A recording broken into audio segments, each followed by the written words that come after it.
नमस्कार आप सभी को एपीएस क्लास को। हम आज जानेंगे कि दिवाली के 2 दिन बाद एक पूजा होता है, जिस पूजा का नाम भैया दूज, गोधन पूजा और अन्नकूट होता है। ये पूजा दिवाली के 2 दिन बाद में होता है। इस पूजा में हम क्यों मनाते हैं और कब से प्रारंभ हुआ? इस पूजा को हम श्री कृष्ण के टाइम से ही समय से मनाते आ रहे हैं। जब वो गोवर्धन पहाड़ को अपने एक कनिष्ठा उंगली पर उठा रखे थे, उस टाइम से हम ये पूजा करते आ रहे हैं। एक ये भी कारण है कि यह पूजा हम क्यों करते हैं। अब जानते हैं कि अब हमारा खेती कृषि कार्य आरंभ हो जाता है। इसमें अनाज को हम अन्नकूट क्यों कहते हैं? जब हमारे बरसातों से अनाज घर में जो रखे हुए होते हैं खराब होने लगते हैं, तो उसकी सर सफाई, चुनाई, जो चुनना, रखना, सफाई करना, जिससे हमें आगे खाने का प्रबंध किया जा सके। ठंडे में खाने की बहुत सारी समस्याएं उत्पन्न होती है, इसलिए इस टाइम में हम अनाज को अच्छे ढंग से साफ सफाई करके रख लें।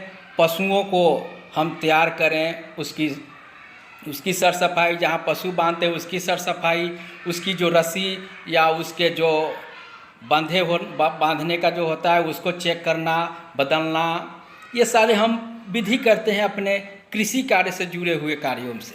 क्योंकि हमारा पशु सहयोगी है, हम उसके मित्र हैं, वो हमारे मित्र हैं। हम एक दूसरे को अन्योन्याश्रय संबंध रखते हैं, एक दूसरे पर आश्रित है, इसलिए हमें उसका भी देख रेख करना चाहिए, तो वो हमें भी देखभाल करेगा।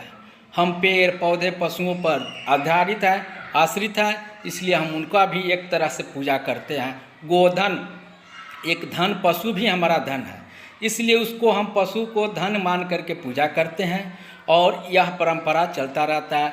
दूसरा है, हम इसमें भैया को अपने बहना क्या करते हैं, शुभ कामना करते हैं कि तुम भी अब खेती के लिए, कृषि कार्य के लिए तैयार हो जाओ।